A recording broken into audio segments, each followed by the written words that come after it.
સાબરકાંઠા જિલ્લાના વડાલી ખાતે આવેલ ધરોઈ ડેમ પર દેશના સૌથી લાંબા તેમજ રાજ્યના પ્રથમ એડવેન્ચર ફેસ્ટનો રાજ્યના મુખ્યપ્રધાન ભૂપેન્દ્ર પટેલના હસ્તે શુભારંભ કરવામાં આવ્યો હતો।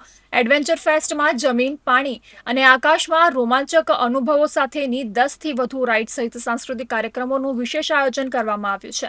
પ્રવાસીઓ માટે અત્યાધુનિક એસી ટેન્ટ સ્થિતિ જેવી કે દરબારી ટેન્ટ, પ્રીમિયમ ટેન્ટ સહિત 21 ટેન્ટ કાર્યરત કરવામાં આવ્યા છે। આ ફેસ્ટમાં parasailing, powerboat, paramotoring, climbing, trekking, mountain biking, cycling સહિતની પ્રવૃત્તિઓ કાર્યરત કરવામાં આવી છે। ધરોઈ ખાતે શરૂ થયેલા એડવેન્ચર ફેસ્ટ આજથી 45 દિવસ સુધી કાર્યરત રહેશે।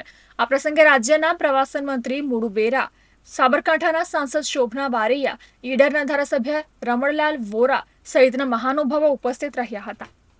આવનાર સમયમાં આખું ધરોઈ ડેમ રિજનમાં ખૂબ અલગ અલગ પ્રકારની હોટલ્સ, રેસ્ટોરન્ટ્સ, અનેક પ્રકારના ગતિવિધિઓ, એડવેન્ચર સ્પોર્ટ્સ, આ તમામ ગતિવિધિઓ કાયમી તરીકે અહીંયા ઊભી કરવામાં આવનાર છે।